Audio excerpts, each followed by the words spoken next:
Hello my dear friends, स्वागत है आपका आपके अपने यूट्यूब चैनल पाथ मेकर में। मेरा नाम है सौरभ और जैसा कि आप थंबनेल देख के समझ ही गए होंगे दोस्तों, आज हम किस टॉपिक पे बात करने वाले हैं। आज हम बात करने वाले हैं दोस्तों CHSL 2019 के जो कैंडिडेट्स हैं उनके लिए टाइपिंग की क्या स्ट्रेटेजी होनी चाहिए, क्या ब्रह्मास्त्र मैं आपको देने वाला हूँ जिससे कि आप टाइपिंग में बिना किसी मिस्टेक किए हुए बिल्कुल टाइपिंग को आराम से पास कर सकते हैं। जी हाँ दोस्तों, मैं सौरभ और मैं CHSL 2018 में सिलेक्टेड हूँ। अभी जिसका रिजल्ट आया उसमें मेरा रिजल्ट में मेरा लिस्ट में नाम है।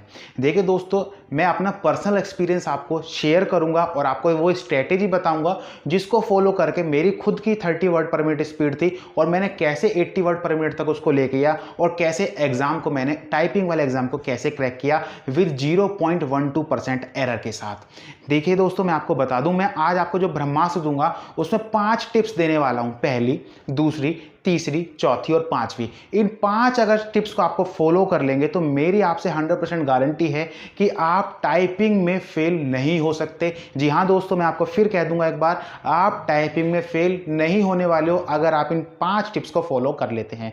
देखिए दोस्तों, मैं आपको एक बात और बता दूं, जो ये 2019 वाले जो कैंडिडेट है जिनका अभी 15 या 16 नवंबर में टाइपिंग होने वाला है, सबसे बड़ा डाउट तो यह है कि टाइपिंग ऑनलाइन होगी या ऑफलाइन होगी। देखिए दोस्तों, मैं आपको बता दूं, SSC ने ये चूज कर लिया है, 2018 में भी ऑनलाइन टाइपिंग हुई थी तो 2019 में भी 90% चांस है कि टाइपिंग ऑनलाइन ही हो। ठीक है, फिर भी 10% एक बार को लेके चल लेते हैं कि टाइपिंग अगर ऑफलाइन होगी तो कैसे करेंगे। देखिए दोस्तों, ऑनलाइन हो या ऑफलाइन हो, मैं मानता हूं कि ऑफलाइन में थोड़ी सी प्रॉब्लम ज्यादा होती है, लेकिन जिस कैंडिडेट ने सीरियस होकर मेहनत की है वो टाइपिंग को क्वालिफाई कर सकता है। और मैं बता दूं दोस्तों, 2018 का जो रिजल्ट आया है और 2019 का जो टीयर 2 का रिजल्ट आया, वो दोनों के दोनों रिजल्ट 30 सितंबर को ही आए थे। और दोस्तों, मैं आपको बता सकता हूं कि 30 to 40% कैंडिडेट्स ऐसे हैं जो कि कॉमन है 2018 में भी और 2019 में भी।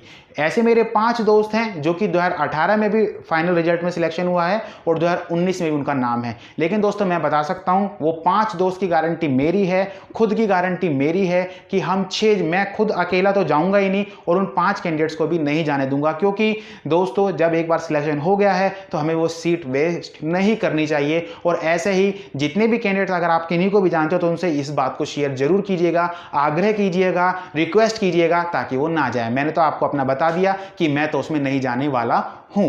अब हम बात करते हैं दोस्तों टिप्स की, कि क्या टिप्स आपको फॉलो करनी चाहिए जिससे आपकी टाइपिंग आराम से पास हो जाए, कोई भी दिक्कत प्रॉब्लम ना हो। टिप्स नंबर 1 दोस्तों, ध्यान से सुनिएगा, एक एक बात को बिल्कुल गौर से सुनिएगा दोस्तों। सबसे पहली टिप आपके लिए दोस्तों ये है, जिस भी दिन आपका टाइपिंग हो, जिस दिन भी आपका टाइपिंग है उस दिन आपको एग्जामिनेशन सेंटर पे 1 घंटा पहले पहुंचना है। और जैसे ही एंट्री स्टार्ट हो दोस्तों, सबसे पहले आपको कोशिश करनी है कि आप उसको एंट्री को ले लें। जैसे ही आपको सीट अलॉट होती है दोस्तों, आपको जो सा भी सिस्टम मिला है आप उस सिस्टम पर बैठें। उस सिस्टम पे बैठने के बाद दोस्तों, सीट पर बैठने के बाद आपको तुरंत आपको वायरिंग चेक करनी है, अपने कीबोर्ड की कंडीशन को चेक करना है, कीबोर्ड के साथ फैमिलियर होना है। दोस्तों ध्यान से सुनना इस वर्ड को, मैं क्या कह रहा हूं कि आपको कीबोर्ड के साथ फैमिलियर होना है। फैमिलियर होने से क्या सेंस है दोस्तों, जब हम घर पे बैठ के टाइपिंग करते हैं, टाइपिंग करने में हम अपने कीबोर्ड के साथ बहुत फैमिलियर रहते हैं, अपनी सीटिंग के साथ फैमिलियर रहते हैं। वहां पे क्या है, थोड़ी ऊंची सीट मिल सकती है, नीचे सीट मिल सकती है, कीबोर्ड किसी दूसरी कंपनी में मिल सकता है, HP का मिले, एसर का मिले, TVS का मिले, किसी का भी मिल सकता है। तो आपको क्या करना है, जाके वहां पे जब आपके पास आधा घंटा 40 मिनट होगी, 30-40 मिनट होगी, तो आप फैमिलियर हो पाएंगे अच्छे से, टाइप कीबोर्ड के साथ आप अपनी उंगलियों को जमा पाएंगे और उससे फैमिलियर होकर के अपने टाइपिंग को अच्छे से दे पाएंगे। दूसरा दोस्तों, दूसरी टिप आपके पास ये है दोस्तों, मैं आपको बता दूं, जैसे ही आप एग्जामिनेशन सेंटर पे पहुंचे तो आप वहां पे अपनी यारी दोस्ती बिल्कुल ना बढ़ाएं। हाँ दोस्तों, मैं आपसे कह रहा हूं, यारी दोस्ती बिल्कुल ना बढ़ाएं। आप बस अपने दिमाग में ये रखें कि मैं टाइपिंग देने आया हूं या आई हूं और मुझे टाइपिंग क्रैक करनी है, मैं टाइपिंग क्रैक कर सकती हूं, मैं टाइपिंग क्रैक कर लूंगा या कर लूंगी। ये बात ध्यान रख लेना दोस्तों, किसी भी दूसरे कैंडिडेट से आपको बात बिल्कुल नहीं करनी है। क्यों, इसका कारण क्या है मैं बताता हूं। देखिए दोस्तों, जैसे कि मैं ही हूं या फिर कोई और कैंडिडेट है, मान लीजिए मेरी टाइपिंग स्पीड ले देके 40-45 आ रही है, ठीक है, और एक दूसरा कैंडिडेट से अगर मैं बात करूंगा तो वो मुझे कहता है कि मेरी तो स्पीड 60 वर्ड पर मिनट है, तो क्या होगा, मेरे मन में एक अपने आप ही डीमोरलाइज का साइन उभर जाएगा और डीमोरलाइज के सिम्टम्स आने लगेंगे। मैं अपना 100% उस टाइपिंग में नहीं दे पाऊंगा। और अगर टाइपिंग में 100% नहीं दिया ना दोस्तों, तो आज तक की आपने जितनी मेहनत करी है, चाहे आपके 230 नंबर हो, 240 240 हो, 250 हो, कितने हो, उससे कोई फर्क नहीं पड़ता। ठीक है, टिप नंबर 2 आप, मैं आशा करता हूं कि आप अच्छे से समझ गए होंगे। नंबर 3 जो है वो सबसे ज्यादा इंपॉर्टेंट है।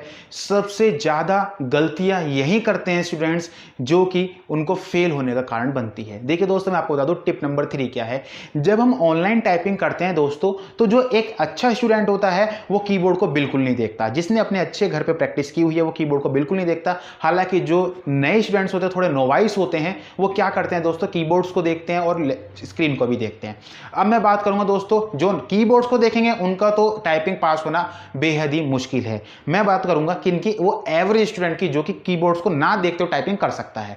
देखिए दोस्तों, जब आप टाइपिंग करेंगे तो आपके सामने स्क्रीन पे, आप स्क्रीन पे देख रहे होंगे और अपना जो नीचे आएगा उसको टाइप कर लेंगे। जैसे कि आप सभी जानते हैं, आप नहीं जानते तो मैं बता दूं, 2018 की टाइपिंग में कोई भी हाईलाइट का सेक्शन नहीं था, हाईलाइटेड वर्ड नहीं हो रहे थे। आप कहां पे हैं? तो सबसे ज्यादा जो दिक्कत होती थी, कैंडिडेट्स को दिक्कत हुई थी कि लाइन रिपीट हो जा रही थी, लाइन मिस हो जा रही थी। देखिए दोस्तों, मैं आपको बता दूं इसके लिए मैं आपको क्या ब्रह्मास्त्र देने वाला हूं। देखो दोस्तों, जो लाइन रिपीट या फिर लाइन मिस वाला जो कॉन्सेप्ट है ना, ये मैं आपको बता दूं कि अगर आप अपने माइंड को और अपने शरीर को एक जगह केंद्रित करके अपने एग्जामिनेशन सेंटर के अंदर बैठे हुए हैं, आपका मन भी वही है, आपका दिमाग भी वही है, आपका शरीर भी वही है, तो आपकी लाइन रिपीट तो छोड़िए दोस्तों, लाइन मिस तो छोड़िए दोस्तों, मैं कह रहा हूं एक कोमा तक भी आप ना तो रिपीट कर सकते ना ही छोड़ सकते। क्यों? क्योंकि दोस्तों ये जब हमारे पास कनेक्टेड कैसे होंगी, कॉन्शियस माइंड हमारा वहां पे जब ही लगेगा जब आपको यह पता हो कि मेरे पास सिर्फ और सिर्फ यही स्टेज है जिसको क्लियर करके मुझे नौकरी, सरकारी नौकरी मिल सकती है। जी हाँ दोस्तों, यही एक पॉइंट वो है जहां पे आपको पास करके नौकरी मिल सकती है। तो आपका दिमाग और शरीर और दिल तीनों के तीनों वहीं पे केंद्रित होकर उस पर ही काम करेंगे, और जब वो काम करेंगे ना दोस्तों, तो लाइन रिपीट नहीं हो सकती, नहीं हो सकती, नहीं हो सकती। और दोस्तों फिर भी बहुत से कैंडिडेट्स कहेंगे भाई एक बात बताओ, अगर मिस हो गई तो क्या करें, या फिर रिपीट हो गई तो क्या करें। देखो दोस्तों, इसके लिए मैं आपको बताता हूं, अगर आपकी लाइन रिपीट हो जाए या मिस हो जाए, अगर आपकी स्पीड अच्छी खासी है, 50, 55, 60 स्पीड है, तो आप उसको करेक्ट करने के लिए कोशिश कर सकते हैं। फिर मेरी बात को ध्यान से सुनिएगा, आप करेक्ट करने के लिए कोशिश कर सकते हैं अगर आपको पता लग गया है तो। अगर ऐसा कैंडिडेट है जिसकी एवरेज स्पीड ही 40 से 45 आ रही है, घर पे 40-45 आ रही है, तो मैं आपको गारंटी से कह सकता हूं एग्जामिनेशन सेंटर में आपकी स्पीड 35-38 ही आ पाएगी, क्योंकि वहां पे हमारा जो कीबोर्ड होता है वो बिल्कुल अलग होता है, हमें नहीं पता होता, काफी खराब भी होते हैं। ठीक है, तो हम इसमें क्या करेंगे दोस्तों, अगर आपकी लाइन रिपीट हो गई, आपको पता लग गया है, आप उसको ओवरकम कर सकते हैं, आपके पास समय बचा है कि 6 मिनट में कर लूंगा, मैं 7 मिनट में कर लूंगा, तो उसको आप कर सकते हैं एरर को करेक्ट। पर दोस्तों मैं आपको बता दूं, जिसकी एवरेज स्पीड 40-45 है वो इसको ना दोहराएं। गलती हो गई है तो हो जाने दीजिए, आप आगे बढ़िए, क्योंकि 7% एरर अलाउ है अनरिजर्व के लिए और 10% एरर अलाउ है रिजर्व कैटेगरी के लिए। ठीक है दोस्तों, तो मैं आपको बता दूं, जब भी आपकी अगर लाइन रिपीट हो जाती है या फिर आपकी लाइन मिस हो जाती है, तो आपको ये फॉलो करना है जो मैंने अभी आपको बताया है। टिप्स नंबर 4 दोस्तों, देखिए टिप्स नंबर 4 आपके पास क्या है, सेल्फ कॉन्फिडेंस। सेल्फ कॉन्फिडेंस का क्या मतलब हुआ दोस्तों, देखिए जैसे ही आप टाइपिंग के लिए जाएंगे, टाइपिंग के लिए जब आप जाएंगे तो आप आंतरिक रूप से, आंतरिक मन से तैयार होने बहुत जरूरी है उस एग्जाम को देने के लिए। ये देखिए दोस्तों, एक बात मैं आपको बता दूं, एक एग्जांपल समझा देता हूं इसको। एक फौजी जब एक बॉर्डर पे तैनात होता है, उसके पास बंदूक, भाले वाले तो वो सब हैं, लेकिन अगर वो आंतरिक मन से हारा हुआ है, क्षुब्ध है आंतरिक मन से, तो उसको चाहे आप कितने भी हथियार, कितने भी भाले दे दीजिए, कितने भी आधुनिक वेपन्स उसको प्रोवाइड करा दीजिए, लेकिन दोस्तों वो जीत नहीं सकता। क्यों? क्योंकि उसका सेल्फ कॉन्फिडेंस बिल्डअप नहीं है, उसका आंतरिक मन ही उसके साथ नहीं है कि वो उस जीत को जीत सकता है, उस नौकरी, उस मुकाम को पा सकता है। तो दोस्तों आप भी एक सोल्जर के रूप में उस टाइपिंग एग्जाम में देने जा रहे हैं, टाइपिंग एग्जाम को देने जा रहे हैं, जिसको पास करने के बाद आप ना केवल आपका बल्कि आपकी संपूर्ण फैमिली का, अपने दोस्त, आपके दोस्तों का, आपके माता पिता का, सबका सपना आपके उस दिन के एग्जाम के साथ इंटरकनेक्टेड है, जुड़ा हुआ है। तो दोस्तों सेल्फ कॉन्फिडेंस जरूर रखिएगा, उस परमात्मा को याद करके जाइएगा कि हाँ मैं इस पेपर को क्रैक कर सकता हूं या फिर कर सकती हूं। टिप नंबर 5 देखिए दोस्तों, टिप नंबर 5 हमारे पास क्या है, देखिए 2018 में जब पहली बार ऑनलाइन टाइपिंग हुई जिसको मैंने दिया, उसमें क्या था, मेरे आसपास के बहुत सारे कैंडिडेट ऐसे थे जो लास्ट के 10 मिनट में चिल्ला रहे थे, सर मेरे पास टाइपिंग नहीं हो पा रही, सर मेरा स्पेस काम नहीं कर रहा, सर मेरा शिफ्ट काम नहीं कर रहा, सर मेरा कैप्स लॉक काम नहीं कर रहा। ऐसे बहुत सारे कैंडिडेट थे। देखिए दोस्तों, मैं आपको बता दूं, जिस भी कैंडिडेट के साथ ऐसा होता है वो क्या कर देते हैं दोस्तों, हमारे पास 2018 में ऐसा हुआ था कि जो स्पेस बार था ना, इसका कुछ लिमिटेड स्पेस बार उन्होंने अलाउ किए हुए थे। मतलब कि कुछ लिमिटेड वैल्यू थी, आप उतने तक स्पेस का काम यूज कर सकते थे, अदरवाइज नहीं। तो आपको बिल्कुल भी इसके लिए घबराना नहीं है। अगर आपका आखिरी में स्पेस बार काम कर रहा है या नहीं कर रहा, अगर नहीं कर रहा तो उसका मतलब आपने कोई ना कोई लाइन रिपीट कर दी है दोस्तों, तो उसमें आपको बिल्कुल भी घबराना नहीं है। देखिए दोस्तों, ये थी हमारी 5 टिप्स, लेकिन बोनस के रूप में मैं आपको कुछ देना चाहता हूं। जिसने आखिरी तक वीडियो देखी होगी दोस्तों, उसके लिए बहुत ही ज्यादा बेनिफिशियल होगा। देखिए क्या बोलना चाह रहा हूं मैं, ये बोनस के रूप में मैं आपको क्या देना चाहता हूं। देखिए आप ध्यान से सुनिएगा, जब आपका मेन टेस्ट होगा उससे पहले 10 मिनट का आपका प्री टेस्ट होने वाला है। क्या होने वाला है दोस्तों?